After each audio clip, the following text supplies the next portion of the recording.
Good morning. It is Friday the 6th of March. I'm Maeve McMahon and this is Europe Today. Your daily dose of European news and analysis live here on Euronews. Coming up from Tehran to Tel Aviv, Baku to Beirut, Dubai to Doha. The entire Middle East is on tenterhooks. Israel says it's moving into the second phase of the war and has issued an evacuation order for residents of Hezbollah strongholds in Beirut.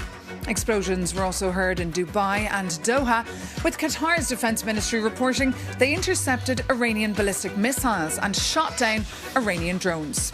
Meanwhile, Azerbaijan's president has ordered the armed forces to prepare for the highest level of combat readiness after a reported drone attack injured 4 people. And US President Donald Trump says he wants a say in picking Iran's next supreme leader.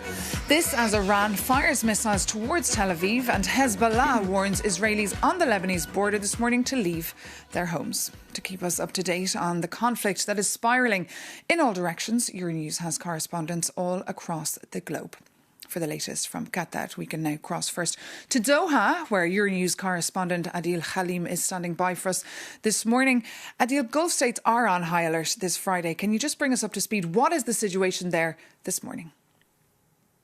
Dave, people here in Doha were woken up around 3:30 this morning by a loud national emergency alert on our phones, indicating an elevated risk. Soon after, Qatar's Ministry of Defense indicated that it captured a drone heading towards the Al Udeid Air Base. Now, that's the largest U.S. military base in the Middle East, home to 10,000 troops. And now that came just 24 hours after a series of loud explosions were heard in the skies across the city, starting just before noon. It was the largest barrage of missile attacks that we've seen here since the start of this war a week ago.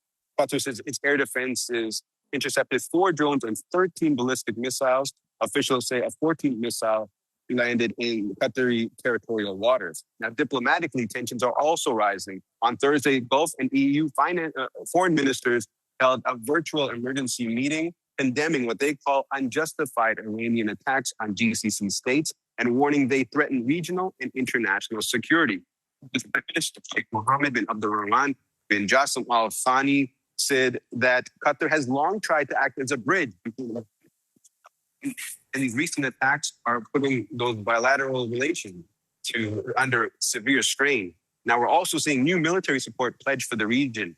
Italy says it will send air defense systems to the Gulf states, while the UK is deploying 4 more Typhoon fighter jets to Qatar to support its defense operations. Meanwhile, the disruption is also affecting travel. Airspace here in Qatar is still closed. 8,000 travelers are still stranded, and flight tracking service FlightAware says nearly 25,000 flights have been cancelled since this war began. Maeve?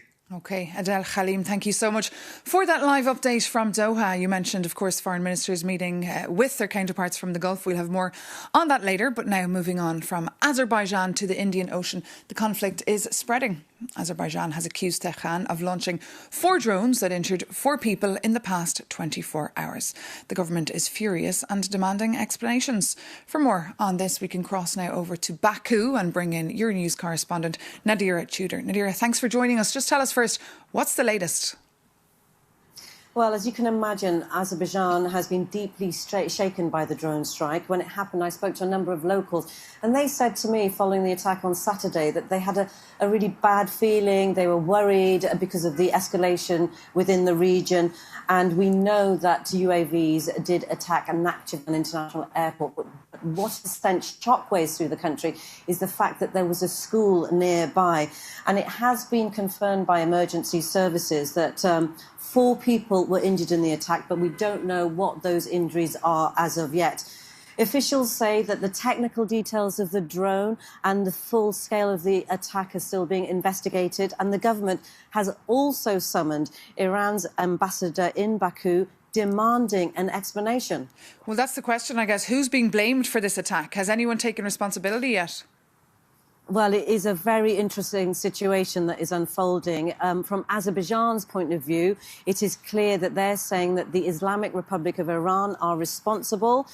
If we look at what Iran's response is, they have said they are not responsible. They're denying it, and they are pointing the finger at Israel, even suggesting that Israel has been attempting to damage the relationship between Azerbaijan and Iran. If we look at Israel's response, they are not claiming responsibility, they're not claiming any involvement. So what we have is a bit of a strange situation now, and almost it looks like a diplomatic blame game. OK, a very sensitive situation, of course. Nadira Tudor there reporting for us live from Baku this morning. Thank you so much for that update. But now, moving on, the United States has asked Ukraine for help to fend off Iranian drone attacks in the Middle East. Ukrainian President Volodymyr Zelensky has said. For more on this side of the story, we're joined here on set by our very own Ukraine correspondent, Sasha Vakalina. So good morning, Sasha. So while Ukraine on one hand is still fighting their own war, they're offering to help here. Fill us in. Indeed, Volodymyr Zelensky said he had a round of talks with the leaders from Middle East who are interested in Ukraine's expertise in intercepting and shooting down Iranian Shahed-type drones, given that Russia has been launching hundreds of those at Ukraine every night, and Ukraine's interception rate is now standing at over 80%. Now, Volodymyr Zelensky said indeed that Ukraine received a request from the United States for specific support in protection against Shaheds in the Middle East region. I give instructions to provide the necessary means and ensure the presence of Ukrainian specialists who can guarantee the required security. Now, Zelensky also gave a hint on what is it that Kyiv might expect in return for this help. We are constantly working with our partners on our ability to provide protection to those countries that are currently under attack from Iran. Security support from Ukraine will be provided. The main thing is that this will allow us to expand our security cooperation with our partners. By protecting countries from the Iranian regime, we are adding to our own defense capabilities. Zelensky said that during 3 days of the war in the Middle East, more than 800 Patriot missiles were used. This is more than Ukraine ever received in over 4 years of Russia's full-scale invasion. And Sasha, last week we were reporting extensively on that spat over the Druzhba pipeline. And we've heard now President Zelensky saying that suggesting perhaps that he could restore it. What exactly did he say? The situation escalated massively on Thursday when Viktor Orban started saying that he wants to unblock and he's ready to unblock it by force. And that's when it started, when he said that indeed Hungary there will be no deals, no compromise. We will break the Ukrainian oil blockade by force. Hungary's energy will soon flow again through the friendship pipeline. Now, to this, Volodymyr Zelensky responded that he personally is indeed reluctant to reopen it, saying that this is the money that Russia is using to finance its full-scale invasion of Ukraine. To be honest, I would not restore it. That is my position. I have communicated it to the European leaders and to those who have contacted me on this matter, as well as to the leadership of the European Union, because this is Russian oil. There are certain things and principles that are priceless and simply cannot be compromised. They are killing us, and we have to give oil to Orban because, poor thing, he cannot win elections without it.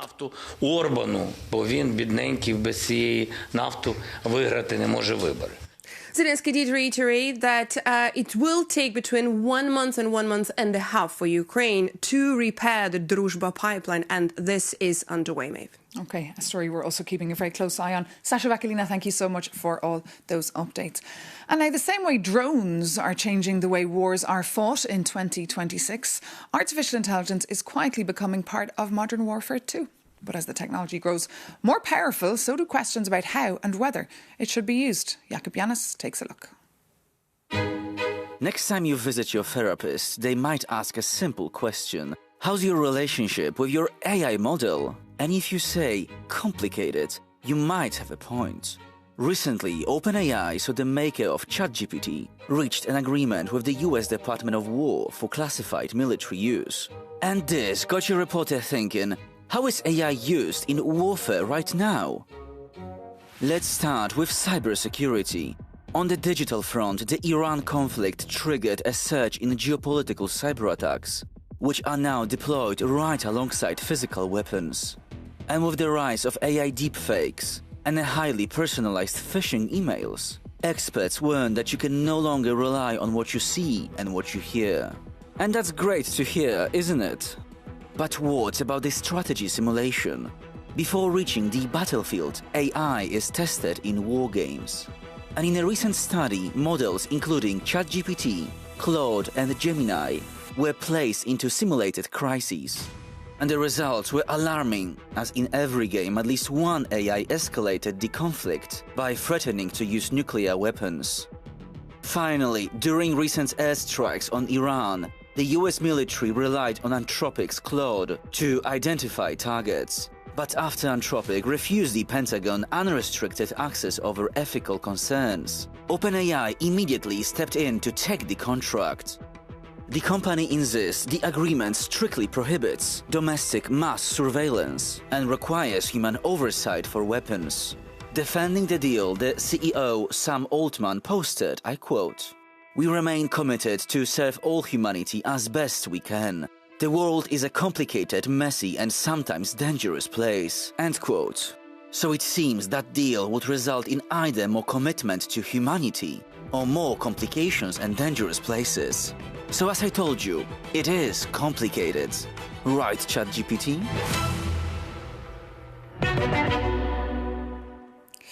Jakob Yanis reporting for us there. And back here in Brussels, the EU is on high alert and monitoring the situation in the Middle East and its impact on us. EU foreign ministers held remote talks yesterday to discuss the impact the war could have on migration flows, for example, even though for now the EU does not see any surges yet. Euronews' Mara Gwynne-Jones spoke exclusively to the Swedish Minister for Migration, Johan Forssell. Take a look. There is an escalating conflict in the Middle East. Could this trigger more migratory flows into Europe? And what are you and other ministers doing now to prepare?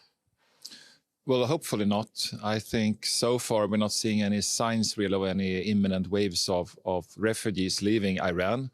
But of course, we also know from the war in Syria, for example, 10 years ago, that things can also change very quickly. But so far, we're not seeing any signs. But we are prepared, and also today's discussion focused on this in many ways, to prepare for things that we might not want to happen, but that might occur. Is Europe equipped, though, to deal with more migratory flows? And are countries like Sweden able to accept potentially big waves of refugees moving in? Well, I have said from the beginning that we cannot have what we had 10 years ago. We cannot have another refugee crisis. I mean, for obvious reasons, we are still struggling with many of the challenges and problems that we saw back in 2015.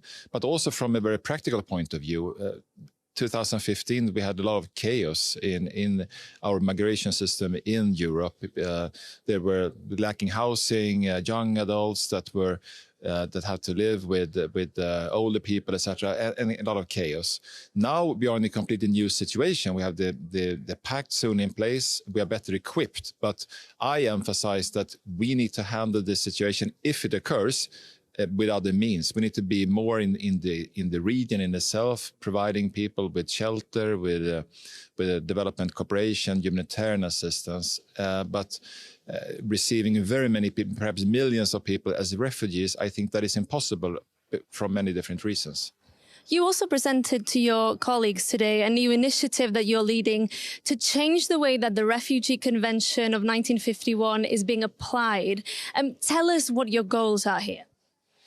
Well, our goal is not to change the Refugee Convention from 1951, but we want to make the guidelines regarding it clear on one thing, and that is for obvious reasons. I mean, most people that have a refugee status, they don't commit any crimes, they're honest people. But we've also seen lately some cases in Sweden, for example, where an individual, he was sentenced to 4 years of prison because of rape. But still, the Court of Appeal said that because of the fact that he had a refugee status, this rape was not grave enough for him to be expelled. I think that is outrageous. I think even though the convention is 75 years old, I mean, it would never have been written this way if it had been written today. So we want to change this description of it on the guideline. And that is this Swedish initiative that we're now moving forward with.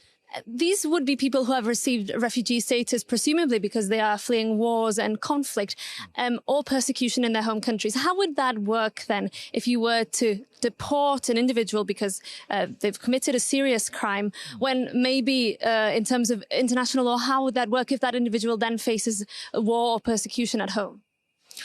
Well, we also have the non-refoulement, of course, to take into consideration. But what I think is outrageous, and I think most people agree with me, is the fact that someone that has committed a rape being sentenced to 4 years of prison. It's insane that he is not even convicted or sentenced to expulsion. So we need to take one thing at a time here. And in order for this to happen, we need to change the guidelines, even though it has to do with the Refugee Convention. Marit Jones there speaking to the Swedish Minister for Migration, Johan Forssell. But now, coming up with this Sunday being International Women's Rights Day, we'll be joined by Hadja La'bib, the EU Commissioner for Women's Rights and Crisis Management. A Belgian-Algerian, Hadja La'bib worked before as a journalist, a TV presenter, a director and a national politician before joining the European Commission, where she now takes charge of driving the equality agenda and pushing forward women's rights. Commissioner La'bib, lovely to have you here with us on Europe Today on Euronews. Welcome. Thank you for having me. And of course, big story that you're following as well this week, emergency security talks inside the European Commission on the situation in Iran. Is the European Union ready for the impact this war will have on us? You know, I'm the Commissioner for Preparedness, so we are prepared for anything. This is part of our preparedness strategy that we presented last year. So did you expect that war to be triggered last Saturday? We didn't expect, of course, no one except maybe the Israelis and the United States who followed the strike, by the way. But what is sure is that we are committed and prepared. We hold a first meeting on Sunday, immediately after the first strikes. And when it comes to the humanitarian crisis, because I'm also dealing with this, we are ready with stockpiles, with warehouses with sleeping bags, with tents, with medical supplies, with everything. And we are monitoring also all kinds of risks. Nuclear risk, of course, because of Iran, maritime pollution, massive movement of migration, and so on. So we are monitoring everything, but the priority nowadays is the repatriation of our citizens. And so far, we have helped 15 member states who activate what we call the UCPM. It's a civil protection mechanism. It's a solidarity mechanism between the member states who want to repatriate, to host, or to ask for help. And this Sunday is International Women's Day or Women's Rights Day. Is it a cause for celebration or observance? And also your message to Iranian women? You know, I started my press conference yesterday with 3 words. Zan, Zindagi, Azadi. It's women, freedom and liberty, life. You know, it is a tribute to Iranian women, because I think that these 3 words who embody the revolution that happened after Mahsa Amini's killing is also international slogan. And we want to make it real. We want equality. And when it comes to Europe, you know, that's why we need to celebrate the achievement, what we have achieved, but also to look forward, what we have to change. And so far, following our studies and inquiries, we know that we are 50 years far away from equality in Europe. And how are you pushing this agenda in a commission that's more focused on defence, competitiveness? I mean, we are focusing on everything. When you talk about competitiveness, do you know that inequality in the labour market costs each year to European countries 390 billion? So if we want to be competitive, please, let's work on equality in the labour market first. So will you push for more quotas, for example, to achieve gender parity? Exactly. And we have, for instance, we want to transform Europe in a better place in the world for women to work in STEM, science, technology, and so on. And we want to have 1 million women in STEM, because if women are out of the design, table, inequality goes into, coded into the system. Okay. And with AI, we are talking about AI and all this, intelligence, artificial. And if we are out of this, we will just improve the inequalities. Commissioner La'bib, thank you so much for joining us here. Too short. Too short, always too short. A lot of issues, of course, to get through there. But thank you so much for being our guest. And thank you so much for watching. Take care and see you very soon here on Euronews.